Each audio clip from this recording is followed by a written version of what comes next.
What is up, everybody? It's me, RDV, for special Wednesday nights. Usually don't do these on Wednesday nights. Well, Drew's with me, or Dolan, whatever you prefer. The man of many names. But you've seen him on West's channel. You see him on Max's Man Cave, I think is the other one. That's correct. Yeah. Um, well, if you guys aren't familiar who he is, he's a creator of Unholy Nightmare and also Born of Blood. And aren't you there to provide a little sanity on Tuesday nights with Aaron and Josh? Yes, I'm like that voice of reason between the two. Yeah, it helps. Got to have that, especially with Josh. All right. So last time I talked to you, you were involved with Merck Publishing now, but it seems as you and Aaron are basically have broken away from that. Aaron Sparrow, I'm talking about. And now it seems like you guys are, well, I remember you had started your own publishing little thing, company. I imagine that's on hold, or is that moved in because you're now working for the Comic Mint? So, TCM Press, which is owned by Steve Finkel, who owns the Comic Mint. I am now writing for him. I'm his lead writer, and Aaron Sparrow is the lead editor, pretty much. And the 3 books I'm writing for them currently are one is Silent Nights, the second is Depths of Valor, and the third is Unholy Nightmare. So Steve Finkel at TCM Press has agreed to pick up and distribute Unholy Nightmare. And those stories are, everything we have planned is going to continue, but through TCM Press. Nice. Let me share my screen here. I'm a little under the weather today. I've been running around, so allergy and stuff. Let me this screen here so you actually see what we're talking about here. But Unholy Nightmare is actually it's not gonna be Kickstarter anymore. It's just gonna be straight through this website, I guess, TCM.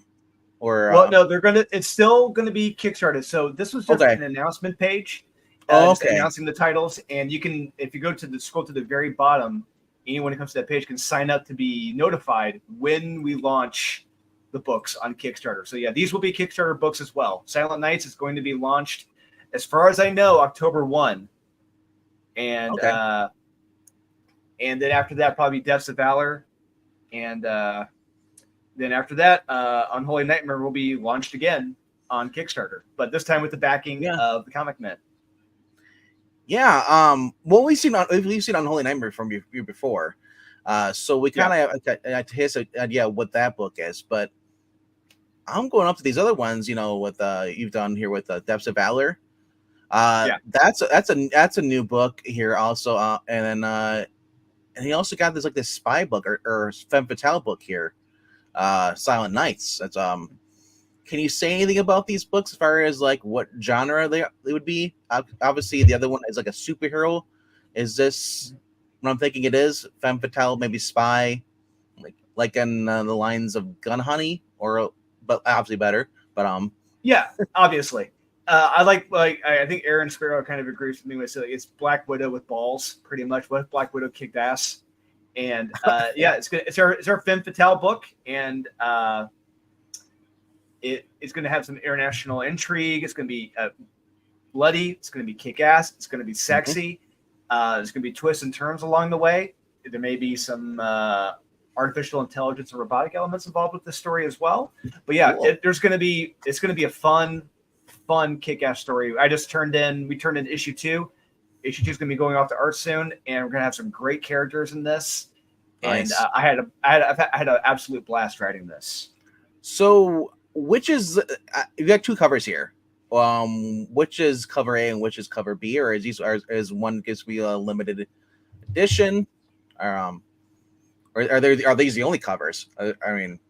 So for right now, so there are more covers. Yeah. I can't share the others with. But these 2, so the covers you see here, these are going to be for New York Comic Con in October. So these 2 covers are for the second one at the bottom is Stephen Diffendini. He actually hand painted that, and the first one is by co-creator Thiago de Silva. And I sent you some prelim sketches he sent me I can share. But these are just the 2 covers we have for New York.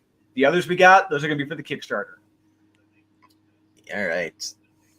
And these are I am as far as you're releasing them after you already written a couple issues, or you only have one issue done so far. Like, you know what I mean? So, like, as far as the art or the writing, the writing and the art stuff, are you guys still in the process of working on the second couple, the fifth or fourth issue, or you guys got your little mini series that's already done, written, and it's ready to go? So the first arc, the first 6 issues are all it's all planned out. It's all plotted. Okay. The first two issues are completely broken down, done, ready to go. Issue 1, the art is just about done, and we're going to be starting on the art for issue 2 soon. And then, as I'm sure at some point, probably in the next month or so, I'll be starting on issue 3. And I've already got story beats down for everything. And I wrote issue 1 in a day. I wrote issue 2 in I think 2 days. Yeah. It just I've had this was so much fun writing this. All right. Yeah, because one of my big things whenever I invest in a book, sometimes is like sometimes people will launch campaigns and they don't have their books done. They haven't had the first one done and they haven't even got on to the second or third one. And their big thing is to launch the first book. So that's always a good thing to hear when you like I've already written second and a third one, and we're just waiting on like the art and then or whatever, because it makes me more confident. Like, okay, these guys got this done already. Obviously, I've never heard of the Comet Mint before. How are they a newer company? Are they been around for a while? They've been around for a while. Yeah, and Steve Finkel, the owner of it. If you ever go to New York Comic Con. Yeah, up in the main exhibitor floor. As soon as you walk in, you will see their booth. Their booth is massive every single year. You will see they have a mass. It's the line ride. People in line to get books. It's ridiculous. And I apologize. I'm not really up to on as far as the indie stuff. So I'm like, the Comic Mint. What the heck is this? I've never heard of this. Well, they mostly specialize in retailer exclusive comics. Yeah. So, I imagine they've probably been at cons before. Because I don't go to cons, so that they're probably there. Gotcha. It's just that, I'm ignorant on that fact, so I apologize. Don't worry about it. Yeah, I keep forgetting. Hey, it's Aaron. Aaron's here. Hey, what's up, guys? Whoa. Aaron, what are we doing? Yeah, we're sorry to pull you away from your favorite 2 hours of the week. Oh, is that garbage on tonight? No, AEW is. Oh, okay. So without me, I guess that they're gonna quickly fall under 600,000 viewers. Well, how many people do you count as? You'd be surprised. Probably not. Man, it's good to see you. Yeah, how the hell are you? What's going on, guys? I'm sorry about the confusion. I'm getting like multiple messages from people going like, "Hey, here's the link to this," and I'm like, "Wait, am I on this show? What am I? What am I in? What show is this?" So this show basically, like, I had no idea, and I thought Dolan had basically reached out to you. As far as I know, I was confused about that. He did, but I also was getting messages from like Zach's, and I was and then Billy Tucci, and I was like, "Wait, are we doing one show? Are we doing multiple shows? What are we doing?" and it's easily my bad on my part because I assume because you're over on the West Coast by yourself, it's this usually this time is like too early for some people because they're getting back from work. By myself, but all by myself. Well, a lot of everybody I know is East Coast. Or okay, no, I'm actually off today, so I've been working I've been working, but I've been working on personal stuff and editing and writing and all of that. So, so Wednesday is the day that Wes and I record the Thinking Critical podcast. So. See, like I said, I was talking to Dolan before this the other day. I'm like, it's like, man, I'm trying to figure out how data guys come out. I'm like, well, I got stuff I can do every day, and then I'm also on other channels too. I do stuff. It's like I want to have you guys on because I love having both you guys on. You guys are both of our riot, especially Aaron. Like, dude, you and whenever you're on, you brighten everything. You brighten the day up. Okay, I love it. Oh, thank you. That's nice of you to say. You turn it into a drinking stream. We'll be talking about when I get my $80 back from AEW. Oh my god, I want my $80 back for that shit game. Dude, I seriously get a shirt and have it and just sell that. I know, right? That's your tagline. Tony Khan owes me $80 with a picture of the video game on it. Picture of Tony Khan, and then have like, where's my $80 or my $80? No, they'll give me Tony Khan stole my lunch money. Better off dead. Like he needs it. Right. Well, apparently, you and a lot of people said he needs the money, so that's why I can't afford to give back. But we're not here to talk about wrestling though. So yeah, this is a big event or another venture for me because West Reach, you Aaron, you've also were over at Merck, and then you're doing your own stuff. Your book is now going to be you're only doing editing at TCM, or are you actually going to be doing any writing at all? No plans to do any writing there as yet. We haven't had those discussions. If those are coming, but it just depends on what happens. But yeah, like right now, I am focused on turning in the last of the pages for Black and White #3 to Art to Bear, and then finishing. Well, I mean, actually, the script for Kneel Before Doomface is finished, so it's finished and it's locked, and so now I just I'm going to start once I finish up Black and White. I'm going to move on to starting book 2 for Kneel Before Doomface. Jeez, you guys are just busy. How do you guys do live streams if you're writing all the time? I mean, you need a break from writing every once in a while. Like you gotta get up and you gotta, but no, it is a lot. Every now and then, like it's like, oh, Wednesday's coming up. Wes and I got to do the show, and I start to like get anxiety over it. But then we do the show and it's fine. So and then Aficionados is just 2 hours and 2.5 hours on Saturday morning. So it's pretty easy. Well, you guys record, or you guys aren't live on? Are you guys live on Saturdays? Mm-hmm. Wow. Yeah, we're live every Saturday from 7 to around 9 to 9:30. Well, it blows my mind because where he's located, that's got to be like either really late at night or very early in the morning for him. It's late at night for him. It's obviously super early for me, like way earlier than I would want to get up on a day that I don't have to. Although I wake up at I wake up by 6 every day now anyway, so like I've turned into that guy. So today's the first day that like I actually like slept in. I slept until 9 today, and I was like, "Oh, this is glorious." Yeah, it's like probably the first time I've done that in a year. Eric will pop on there, and like obviously it's a little later for Eric because he's over where he is. But it's always great to see you guys pop on there because it's like, hey, who's awake at this time? See who's getting their coffee, who's and you guys take your time so you can actually like drink your cold cup of coffee, by the time it gets to you. Well, Sully's always there, like pouring his coffee on the stream, and not sharing. So that's always a bummer. Oh my God. No, I'm not a big coffee drinker. So like, I just get up in the morning and I'll just slam like a vitamin B shot, and that'll be my energy for the day. Water, that and a little bit of element, a little bit of salts for electrolytes, and I'm good to go. All right. All right, so we've talked about the first 2 books. At least the first book we talked about was Silent Nights. You're going to be editing on which one are you editing for the? I'm editing all 3. Are you actually doing all 3? Okay, because I was looking on there. I'm like, I only saw your name on for Silent Nights on this website. Looking at the Comic Mint, let me pull it back up. Yeah, I'm doing Silent Nights, Depths of Valor, and Unholy Nightmare. So plus doing your own thing. Yeah, and then I edit for a variety of freelancers, that come to me and they're doing their book and they want a professional, to look it over and give them notes, and so I do that. I do like a lot of freelance editing, pretty good rates for for indie guys, because I want to help. I want to help build this indie sphere. And my time is worth something, but also they get decent rates because these guys are starting out, they don't have a lot of money, and I want to encourage people and make their projects better and teach them how to get better so that they can hit the ground running and start repairing this comic book industry that Marvel and DC have the leadership there have done such a great job of tanking in the last several years.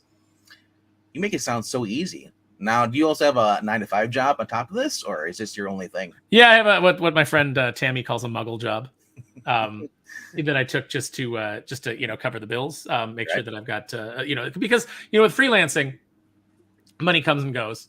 And so, you know, you need something that just has like a steady paycheck. And that's what a lot of these, you know, comic professionals don't seem to understand, you know, out there on their GoFundMe's begging for people to give them money. Like, you know, every 2 weeks, it's like, oh, it's that time again. Oh, that time when you won't go get a real job. Go get a real job. Like, you know, it's like, look, the comic thing is not enough to support you. Go get a regular job. There's plenty of them out there. Money for me and my cats. Right? Mm-hmm.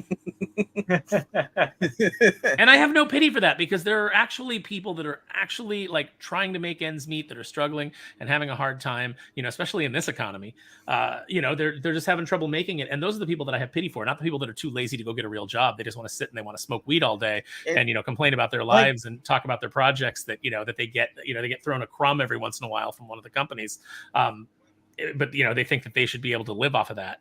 No, go get a job. And so basically, this question for you is Drew as well. Like, do you guys prefer this to be your main job or this to be the hobby? I mean, I would love to just do full-time publishing. I have at various points in my career. You know, I absolutely love it. I would love to not have the stress of you know, of anything else. Just get up in the morning, work on cool projects, and then you know, enjoy the evening. That'd be fantastic. But that's not the reality of the industry right now, unfortunately. Yeah. And hopefully it does change. But go ahead. Sorry. I was just gonna say, for me, I honestly have a great job right now, and it's hard for me to turn. I can't leave it, and plus, in the job I'm in, I work with so many different personalities, so many different walks of life. Those are just great things as a writer to take from, to draw inspiration from, to listen to. Definitely. You know, and be like, you know what? That's interesting. I'm gonna remember that. I'm gonna memory hold that one. Just the different stuff I hear and see. Just it's great to have that. Great to have that balance. So we getting a lot of self-insert then in Silent Night? Not me, no. Okay.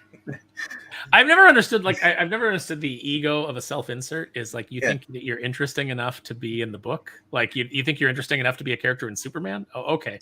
You know, sure. You're writing Catwoman, but you're a dude. I don't want to see have Selena as a dude insert.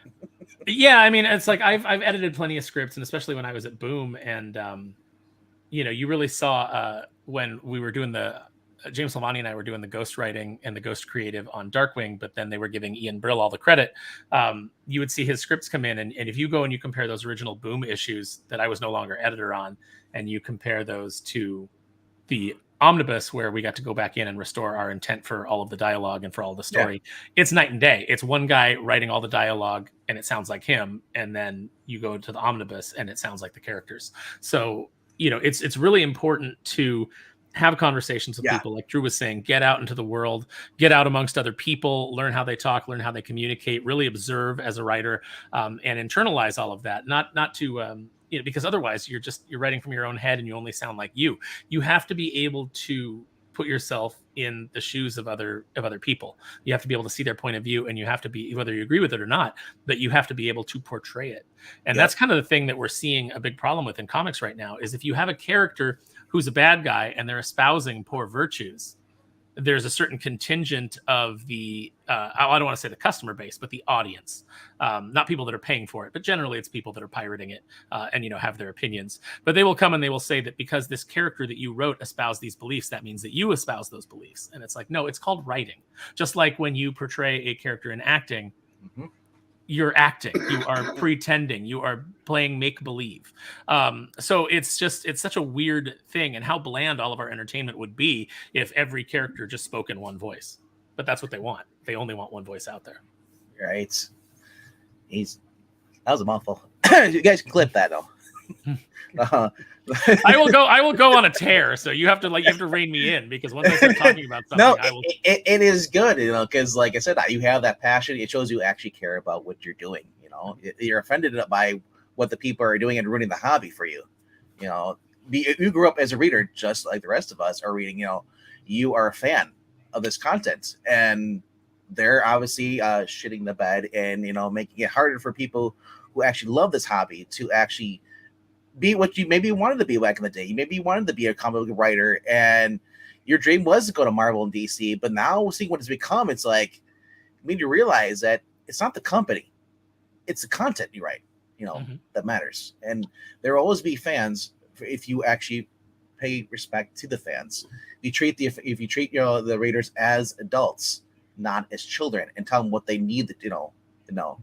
It's kind of it's just like you said, it's mutual respect between the reader and the writer and the artist.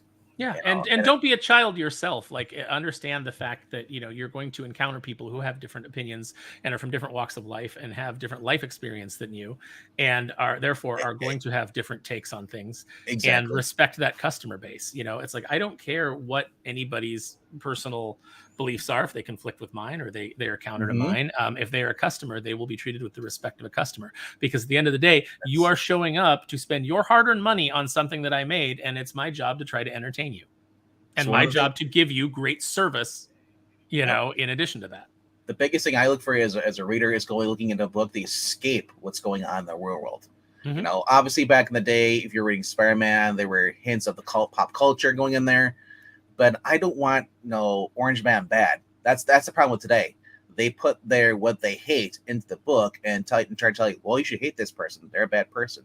It's like, I don't care less about what Nixon did or whatever. I don't want to be like Nixon bad in the book. I don't care about Trump being bad or whatever. I know if your book is a political book, then advertise it as a political book. But if it's not a political book, I don't want to see that stuff in there. It's just. They use it. I said today, unfortunately, the big two use it as just another propaganda piece, and that's not entertaining to me. That's just boring. Yeah, I mean, I guess because that's not bad. That's not Batman. That Batman's on here to say like, well, the billionaire, he can afford that building that fire. I'm not going to try to put it out. Well, look, I mean, there's a lot of characters too that like the writer goes in and they're essentially giving their values to the character. I mean, you can't convince me that Superman would be pro-abortion. Yeah. You can't convince me of that just based on the character that he is. But that's why you leave it out of the book. It shouldn't be in there. You don't need to address that. That's, I don't need a superhero that I just want to see punch Brainiac and stop him from, taking over the earth or using War World to, destroy the planet or whatever it is that I'm in for, whatever high adventure that I'm in for. I don't need to get down into the weeds, into the petty and small things about our daily lives. I want to read the big adventure. And I'm curious if people are going to find Kneel Before Doomface to be political. I don't think that it is, because I think I guess it's political in the sense that maybe like a South Park episode is, because I'm making fun of things that are part of our real world, but it's all very tongue in cheek and over the top. If it's meant to be a satire, but if it's, that's one thing. If it's not meant to be satire and it comes off as satire, that's another thing that all these writers don't understand when they write stuff. It's like they make things more complicated than it needs to be. So that's why I like it when I can just go in. Like I said, I can go in the book, I can open up from A to B. I know I'm gonna get my money's worth, and obviously we all different like the taste. I'm more the femme fatale, stuff. Bree and I, we love Gun Honey, but it got to the point where this last issue it was more about sexy girls, and that was it. And there was nothing else in there that really intrigued you. Like, you gotta have a balance between, you can't just have, cheesecake cover and then that's your selling point. You don't have a story. I was gonna say the last. We've definitely got a story in Silent Night. Yeah. I actually just went through the lettering proof of the first issue and sent my lettering notes. It is a good read. Bree, you're gonna say something? Yeah, who cares? All right. Tell me more about Thiago da Silva. Is he? It's obviously it's new to me. Has he worked with you guys or anything before? Or is it a new artist? I can't pinpoint down how many years he's been as a professional artist, but he's been doing it for several years now, and he's good friends with Steven Finkel. And he actually, I first knew him for a cover he did for Born of Blood for New York Comic Con 2 years ago, which was absolutely beautiful. And he reached out to me and back in April, asked me he had an idea for a comic book series that he did a pinup for Penthouse Comics, and he told me the title. He saw it as Silent Nights. He showed me the girl. He said, "What can you do with this?" I'm like, "All right, I got a story. I know how we're going to do this. It's going to be Christmas Eve at the United Nations, and we're going to open with the choir singing Silent Night, and we go from there." All right. Is it set specifically on Christmas Eve so that Shane Black will direct the movie, Drew? Is that what you were hoping? I can neither confirm nor deny that at this time. Well, I mean, if it's like Shane Black, I mean, that's great. We got Iron Man and we got Lethal Weapon, Silent Nights. Long Kiss Goodnight is still no, don't mention the Predator. There was so much studio in how much of that is Shane Black's and how much is not, but good lord, that was terrible. It's okay. So the interior artist obviously gonna be Diego da Silva. No, Omar. If you scroll down, Omar Zaldivar is doing the interiors and Luis Zavala is doing the colors. Okay. So, okay. So, Luis Zavala is doing the covers. No, Tiago. So Tiago did the cover at the very top with the gun, and Stephen DeFendini did the one right there to the left. He hand painted that one. All right. So we don't have it. There's no covers by the interior artists. Correct. No. Okay. All right. He's really good though. Actually, Drew, we should start showing off some of the interiors. I think that there's stuff that we can show off with it that doesn't. It's tough though because everything in the book either gives something away or like what page would we show? It'd have to be like here's a panel, guys. Like that's what it would have to be. One of the things I do like is when you get a book, like if the cover is done by the interior artist, so you have a sample of the work what's gonna be the inside, because you can get like, oh, I love this cover down here at the bottom of the one. You're like, oh, this is great. That's the interior. Well, you're like, no, it's not. Okay, is it this one? This looks more like a computer animated or something. Is it that? No, it's not that. Like, obviously, you guys aren't going to do us dirty. We're not going to be like expecting someone really cool, and then we get Ross. Exactly. No, yeah. I would take my name off the book if that were the case. I'm like, I am not have my name associated with this. I am incredibly proud. I'm sure Aaron could say this. He's incredibly proud for the art, especially the interior art in this book. It's going to blow people away. It's going to be like, holy crap, the quality of the interiors is just as great as the covers. Who'd have thought? Such a novel concept. As I was going through the lettering draft today, and I've seen the art multiple times now at different stages, but like going through it and seeing it with the letters on it, that's always a different experience. And there's always new things that you go, okay, let's tweak this here and let's tweak this here. And you already saw it in the script stage. And you already looked at the pages, but like once you see the letters on there, you're like, it kind of needs this, it kind of needs that. As I was going through this book, and I was looking at Omar's art again with the letters on it, and actually getting involved in the story again, I found myself going like, I need to work with Omar on something. I need to write something for him. I would love to do, to have him draw something, and especially something female centric because his women are so beautiful. But even the men, like in the story, the main male character in the story, like everything is so beautifully rendered, and everything is so like he's just such a good storyteller. That like I was like I want to write something for this guy. Can I ask about Omar's style? Is it compared to any known, well-known artists at all, or is it completely different? There's an X artist that it reminds me of, like one of the very best X artists. I can't remember his name, but he's like one of the guys working today, whose work that I've seen that Omar, like a couple of shots of the women reminded me of his women, and I was like, interior artist or just cover artist? Interior artist. Okay. Because for me, it's hard to pinpoint. It's hard for me to really pinpoint a style similar to his.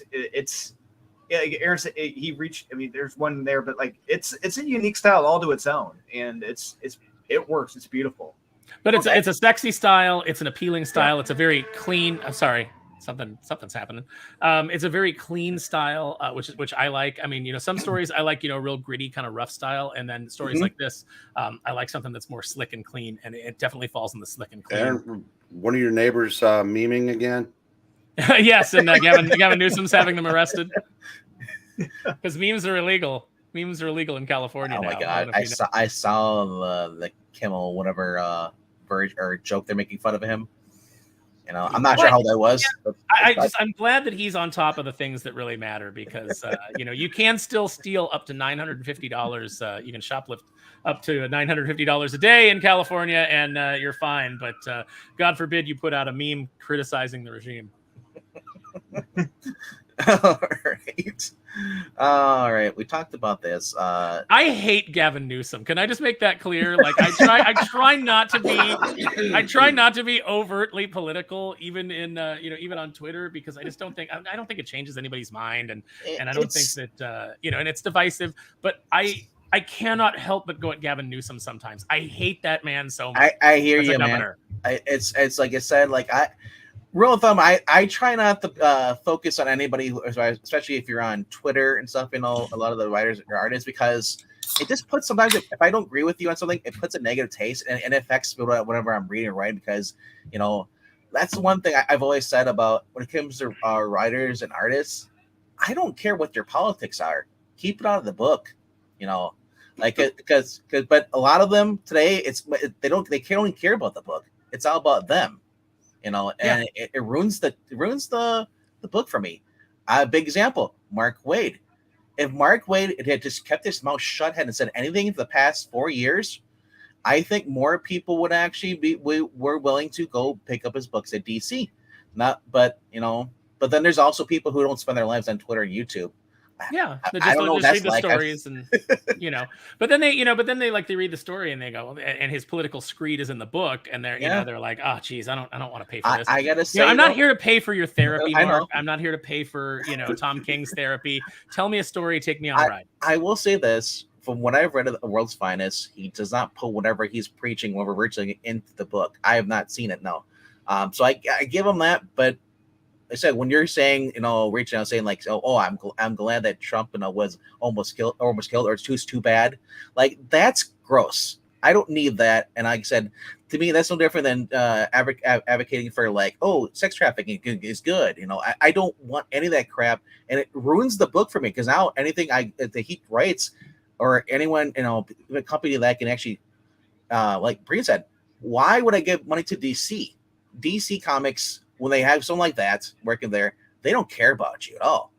But getting back to what he said there, with Gavin Newsom, I think you're safe, because he's like the opposite of Sarah Lee. And if you're old enough, you got that reference. I'll just say that. Nobody does it like Sarah Lee. Yes, right? That's the reference. Yeah. Okay. Yes. Okay. I'll just reverse Sarah Lee. One last thing on Gavin Newsom is he's kind of like the Justin Trudeau, in a sense. I don't think God, who you got in that one? They're both serpents in skin suits. By the way, I know you guys are following following me on Twitter and checking out the Kneel Before Doomface stuff. You have seen I haven't shown off the full cover, but you have seen the tease of Colonel Silverstreak punching Justin Trudeau, a la Captain America punching Hitler on Captain America #1, right? Yeah, that is one of the covers we're doing. Back to my original point is that it's like, it's the point of a writer and an artist is that you want to reach as many in your fan base. You don't want to alienate half a crowd. So when these Mark Waids do this, you just lost a lot of business from people that would have bought your book because you said something that was offensive. And you've hurt the rest of your team too, because it's too. like when you have the people who like your Kelly Sue DeConnick saying, if you don't like my politics, don't buy my book. When you get that kind of arrogance, it's like, well, it's not just your book, is it? No, it's the colorist's book, it's the artist's book, it's the the letterer's book. These guys, people depend on that paycheck. Well, so when you go out and you fantagonize and then you tell them don't buy your book, you've just cost your entire team money when that book gets canceled. And then especially when you complain, well, the reason that my book didn't sell because white men are bigots or sexists, or it's like they make up excuses after they tell you not to buy the book. And obviously you're not going to get that here. You're going to Depths of Valor with Dolan. That's another book. This looks intriguing. We got a person diving, or at least at first I thought they were underwater, but it looks like they might be in outer space. There's a skull there. Looks like some kind of cosmic trip here. The person might be naked. I'm not sure what's going on with that cover, but it's killing me not to do this, right? Yes. I'm sorry. For those who are not familiar, when we do a reading, someone falls, he does the yelling scream. What can you guys tell me about this book? So, Depths of Valor was an idea from Stephen Finkel. This was originally intended to be a novel, but he decided to make it a comic book series. And this is actually partially based on a true story. There was a German U-boat that was actually discovered 60 miles off the New Jersey coastline back in the late 1990s. Oh yeah. And apparently, according to the Nazi Party records, that U-boat was supposed to have been sunk off the coast of Morocco. So how did this German U-boat that was supposed to have been sunk off the coast of Morocco wind up 60 miles from the New Jersey coast? So we're going to find out what that U-boat was up to in this story. That's cool. I've been reading about. There's a couple of them off the East Coast that have been sunk there, and the United States says, "Well, we sunk it over here," but they had no idea until like the early '90s that there's one they found was actually like it limped its way over to the coast. That's cool. Now I see that it is a U-boat down there. Okay. When it's so the photo's so small, it's like, is that a canoe? At first, until you actually look at it. It's the Decepticon Negatron. He transforms into a canoe. Because someday there's a battle on a slow-moving river, and you'll be glad to have him. I mean, they got one. He's called Surf or something like that. Whatever he says, there's an Autobot with a surfboard right now. General Warren Johnson's got Beachcomber. I'm like, what is this? And Autobot. Well, Beachcomber's always been a beach dune buggy. I'm not, like I said, I'm not a big Transformers person, but when I saw that, I was like, I got a chuckle. I was like, what? So. If there's one that turns into a ship or a canoe, or there's one like, isn't there one called Tidal Wave turns into like a battleship? Yeah, it turns into an aircraft carrier, but they can never make it to scale. Right. So that's kind of cool. So this is gonna be kind of like is this gonna be a horror book or is this gonna be like a mystery? It's more of a suspense thriller, really. Yeah. Okay. Yeah. Well, you never know. I mean, Halloween's coming up. We got Undone. You got your other book that's coming out again. Another. Well, no, I understand that IDW is cornering the market on horror titles now, so we kind of wanted to avoid that. Hey, the only thing I like at IDW right now is the Saturday morning cartoon adventures with turtles. Other than that, like I said, there isn't much I can really say that I like there. If Silvani and I pitched that years ago. But Bobby Kerr never wanted to hire us for anything, and now he's editor in chief. So I guess we're not getting hired for anything now either. But that's okay because I can't work for $200 a page all in. But if not Silvani and I'll say that Burnham guy, he's got some chops. I'll give it up to him. Him and Dan Schoening is very nice on Twitter. Like I said, that's one of the very things a few things I come across. There aren't that many writers that I come across on Twitter that are artists that are actually not self-conceited.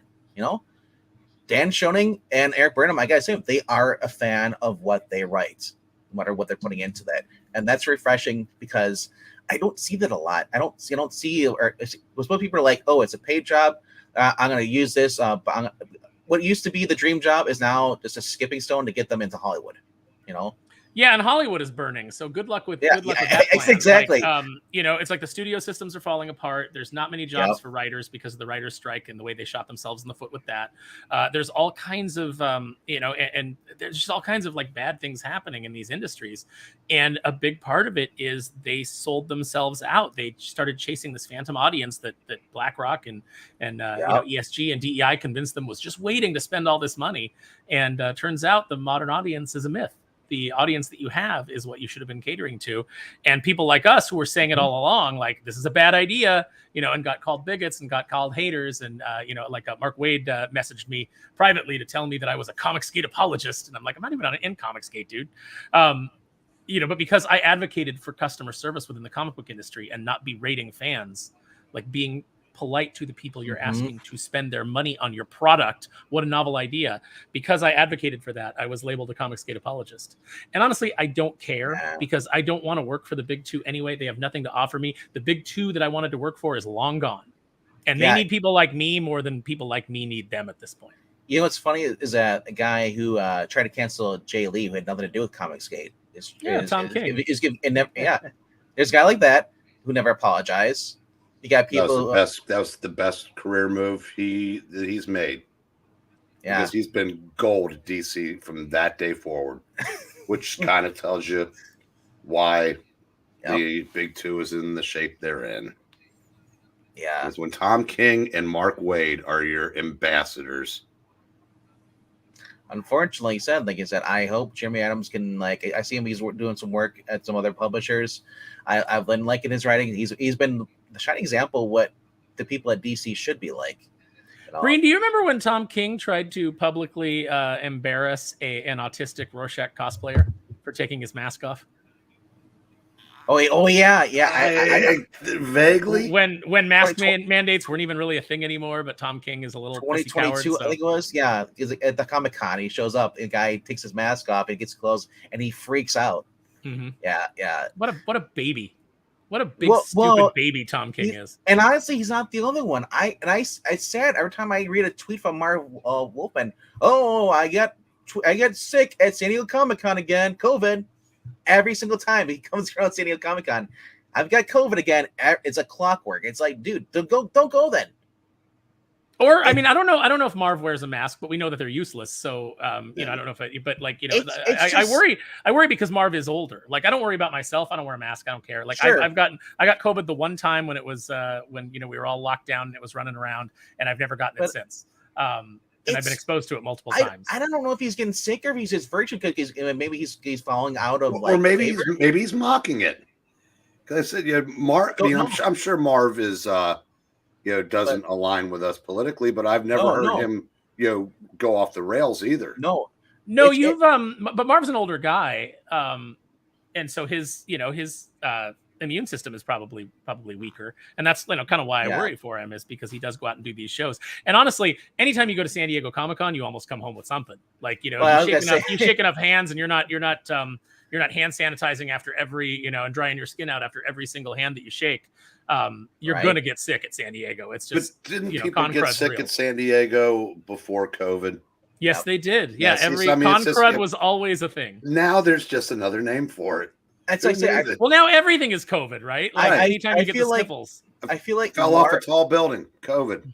I feel like the people who are currently buying the current Teen Titan books probably don't like Marv as much. If anything, it's maybe like a virtue sign them to say, "Oh, I like the original creator of Teen Titans," but they don't like the books because they're too male toxic. The way they treat Donna, Terry, and all that stuff. It's like. So I wonder if people don't read comics. Like, the people that are complaining, all these people that are attacking Tim Seeley right now about the Rogue Magneto relationship, they don't buy comics. I respect the fact that Tim is willing to have those conversations. Yeah. And I do like Tim's attitude in a lot of ways, because I remember when he was getting attacked for Nightwing, and someone said, "This scene made me very uncomfortable," and he just wrote back, "Fiction is allowed to make you uncomfortable." I will say this. I like that, but they don't buy the books. Tim Seeley, I dropped off the book Hack Slash when he went the full lesbian, and then went away from the story, and it just became a lesbian love story. So are you saying that Tim's kind of come around since apologizing for taking a book with a female lead? Because wasn't he originally the first writer on something, and then he bowed out? Was it that, or was it Blade that they took away from him? Because it was the Blade's daughter. He was supposed to write Blade's daughter. Yeah. Oh, and I thought he backed out and said he's not right for it. Yeah. So is he? But I mean, let's be honest. They told him he was off the book. And what do you do at that point? You can't, if you want continued work, you can't go out. It's just like every one of these actors that's getting asked by this activist like I said, on the red carpet about, is this the gayest Marvel project ever? And then Aubrey Plaza's got to you see her kind of roll her eyes inside, and she's like, yeah, I hope so. That's what I signed up for. She's doing her sarcastic Aubrey Plaza thing. It's like, you can't come out and say, no, I don't know what you're talking about. We're trying to do, because then you'll get labeled and you'll get attacked, and you got to play the game. You're an actor. You got to sell the product but when you got that guy who's there just being an absolute clown, you can't just go, you're an absolute clown. Although you should be able to. I would. Heaven to Murgatroyd. Exit stage left. I will say this though, Tim Seeley, since he started working with Totally Fleeks on Local Man, I don't know who's carrying that book, but it has just been a very interesting book for a Local Man. I've been enjoying that, and I seem like he's less political. At least I don't follow his stuff. I mean, which book is that? Local Man over at Image. No, but which creators? This is Tony Fleeks and Tim Seeley. Tony Fleeks is great. Yeah. So I think that Tony's a nice guy. He's an exceptional creator. He makes really good stuff. I think he's one of the probably one of the best writers in comics right now. It's basically it's a 90s thing. It's also a flip book. So you get a story, you flip it over, and there's the other story, and they take turns. One does the writing, one does the art.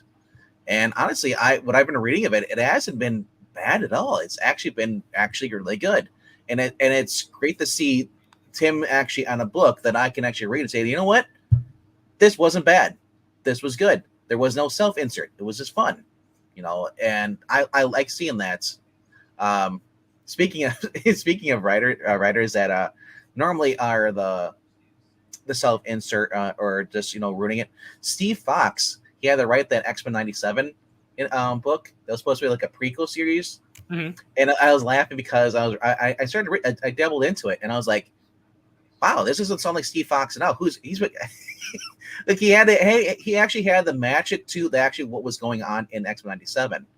So he actually had to be faithful. They couldn't add stuff to it. So it actually. So you didn't get like Sleep Raper introduced, his character that molests people in their dreams. It was weird. Is like, did someone else write this? Like imagine like these people are like, I gotta write this stupid crap, and just writing it. It can't change anything. It was actually an actual good 5-issue miniseries. Because you're just pacing out. I mean, you're essentially taking what already exists and you're just breaking it down into a comic script. So you're not really writing. You're really got to see like what bridge would happen between each episode and bridging it up to that point, or just a little bit before the show, and so I was like, oh my gosh, Steve Fox is actually doing something good. Did Steve Fox just put his name on and that's it? Well, no, I mean, those things have to go over to the people that work on the show, and they have to approve it. So, it's going to be, if you got an approval person that cares, they're going to be like, this needs to be this and this needs to be that, and take this out, and Yeah, but that's all I'm going to say about that. It was like there are very few things at Marvel and DC that are somewhat good, or and then like I said, there's a lot of crap. Obviously, there's a lot of editors need to be fired. A whole overhaul. It has, you have to get a whole new crew in there who are not for politics and they're just there to please the fans. Kind of what you guys are doing with this Unholy Nightmare. This is a new little one shot, or is this gonna be like an ongoing miniseries? Yeah, it's an ongoing. Yep, ongoing series. I already got the first 12 issues already written, ready to go. Working on issues 13 to 14 right now. Is this connected to the one you just did previously? Or is it a whole new story? Yep. This is the complete first issue. So we are fulfilling issue 1 actually next weekend. We're going to be fulfilling it down in St. Louis.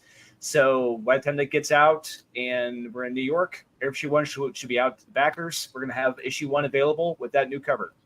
So this is a new issue 1. This isn't a reprinting of the other one you did. No, it's the same first issue. It's okay. Yeah. I was wondering because obviously different covers. I'm like. That's a really good cover too. Fishnets, man. It's been a while since we've seen fishnets. Yeah, Nate Watson, same.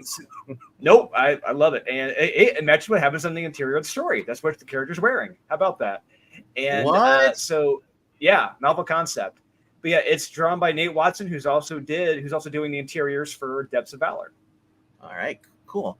Because I was looking at this and like, is this a retelling or is this a new chapter in that series connecting from the other one? Because like it just says Unholy Nightmare. It doesn't say like a new Unholy Nightmare or So I was like, that'll be your sequel, right? If this were a movie series, then it would be another Unholy Nightmare. It's like it's like the Freddy movies. Here we More go Unholy Nightmare again. Unholiest Nightmare. That's like my spec script for Air Force 1-2 Air Forcer. But so that's get off so that's my cool. plane again. All right, so that's cool. Like you got these guys coming out. You got two new stories here. Awesome. It's got Femme Fatale and got a thriller story here too with the giant skull and the U-boat that sunk down there. And yeah, cool. These will be exclusive issues being first sold at the New Comic-Con. Mm-hmm. All right, cool. Correct. And we're doing a limited pre-sale. Actually, I think probably beginning of October. Limiting to 20. So each cover is going to have 100 copies printed. Period. Right. We're doing a limited print run. A limited pre-sale of 20 copies of each one. That's it. Cool. And then, is there a set date for when these will be launched? And will be launched on Kickstarter? Maybe. Like, is there a month you guys are thinking of, or is it still up in the air? We're not allowed to say. I think that those decisions are above our pay grade. We're involved in those conversations, but I don't think anything's been decided. Okay. All right. So it's but these are coming forward as far as coming out within probably the next spring, maybe, or yeah. Oh, definitely. Right.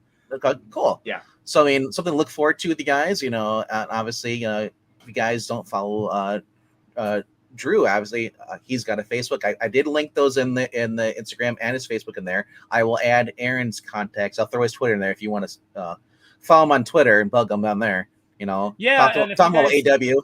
If you guys are interested in Kneel Before Doomface, just send an email over to the mailing list at kneelbeforedoomface@gmail.com. You might be answered by Doomface or Lexi themselves. Also, there are a couple of questions in the chat that I just want to address before we go. Yeah, sure. Question for the writers: how do you give each character their own distinct voice? Is that easy or difficult for you to do? Well, it depends on the project. When I was working on Darkwing Duck, obviously, I had all of the wonderful voice actors work that I could go back and I could study, and then I could try to match their voice. So I would write everything out, and then I would do my best approximation of their character voice to see if that sounded like the way they would deliver it, and put the emphasis in the right places and trim things out that didn't work. So and I got a really good piece of advice from Darkwing creator Tad Stones around that time when we started to introduce new characters. Is he said, decide what voice actor you would have in that role, and then that will inform you on how to write the character. So now when I write, I think of people that I would cast, and that helps me inform how the character's delivery is. You know, once I kind of know, like if I know I'm going to have like a sarcastic female type, you know, well, who do you go to? You go to like an Aubrey Plaza or someone like that. And you're going like, well, if Aubrey was doing the voice, this is kind of how it would be. And that can help you define your characters. So that's a really helpful way to do it. Like I said, I was gonna say real quickly, if I was gonna write Gambit, I mean, I would go based off, okay, what does he sound like in the cartoon series, and then also look at the dialogue that Claremont was writing, and try to at least get that, because then at least sounds the character. You have an idea, you know. As I said, you could hear that once you hear the character, you know, in their voice in your head, it becomes so much easier to write the character out. At least I also I've studied acting and improv, so that helps as well. Because that helps you create characters, and that helps you kind of AEW is all an act. That's great. It's really believable. I definitely hate Tony Khan. I was a big AEW fan. That's why I bought the game, and then now until I get my money back, I will never spend another dime. Did you buy the game? Have we seen photos with you in the game in the hand?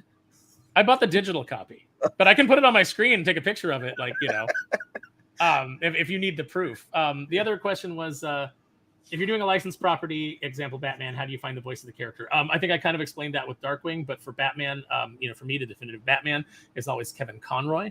The definitive Joker is Troy Baker. So I would always kind of like write to those voices. That's interesting. Yeah, you go to Baker. You don't go to the normal Mark Hamill one. No, I think Baker does Mark Hamill's voice, and I think he does it better, and he makes better choices with the material because I think he's a better actor. Mark Hamill can do exactly one voice. Troy Baker can do a ton of different voices. I feel like Baker is the more disturbing Joker whenever he does that. Like, you know, his versions versus where Hamill's more like the crazy one. You know, but Baker can do it. Like, okay, so I listened to Baker deliver lines from The Killing Joke. And the choices that he made for the material were better than the choices that Mark Hamill made in that shitty movie. Wow. So that's why. And like, you just think of like Troy Baker, he can do the over the top crazy. Like, think of Suicide Squad, Assault on Arkham, where "Como esta, bitches?" You know, I'm here and I brought party favors for everybody. You know, like, he can do it. All righty. Cool. Sorry if that got loud. I apologize. No, it's okay. Eric, you look bored. Do you have a question for these guys before they run off? No, I was just gonna wish Mark Waid a speedy recovery. What happened with Mark Waid? Apparently, he has COVID. Oh, how many vaxes did he get? Apparently, one too few. Oh, because I got 0. I got exactly 0, and I haven't had COVID since that very first time when it was at its most powerful. I've resisted it every time since then. I got sick, and I don't even know if it was COVID. I never got tested. It was in 2020. Yeah. I don't get flu shots, so I might have had the flu. How much worse would it have been if he hadn't gotten that 7th booster? Oh man, he would have had a winter of extreme illness. He would have killed the guy next to him because that's how it works. So he would have killed my grandma. Here's what kills me is that we have Booster Gold, but there's no Booster Gold trying to like sponsored by Pfizer. Booster shots. Don't get these any good. That makes sense. Actually that be makes funny, sense. though. Yeah, that makes sense. Booster for boosters. Like, all right, I think Aaron, Yeah. I got to roll. We got to roll. Oh yeah, we got the you other guys got 30 show minutes. we got to jump to. Yeah, we're jumping over there. where are you guys jumping to next if they want to follow you? We're going over to Pop Billy XP. Tucci's channel. Yeah. Pop XP. We're going to go talk to Billy Tucci. All right, cool. All right, and tell Billy he's welcome to the channel whenever he wants to. If you guys want to bring him on, you know, I like having you guys on here, and obviously if we can work out a schedule or plan out where we can all show up, awesome. Like you said, I like doing a comic creator interviews, but I also like just hanging out and just talking like this, random stuff. You know, anytime you have me on, it's going to turn into a hangout because I just say whatever. Honestly, I like that because I know as much as I do like doing the business part, I love just hanging out and just talking, just nerd stuff. So. Any one of these streams, should feel like you're at a panel where, or like you're just at a bar and guys that are talking about comics and you're just like listening in. That's how I feel about it. I hope it doesn't feel like a bar because then Eric can't join then. Well, thank you, Norm, Cliff. All right, guys. All right. Thank you so much. Thanks to the chat. Hit me up on Twitter if I missed any questions or anything. Happy to answer for you guys. All right. Thanks, guys. Take care. Later, guys. We're gonna end it right here.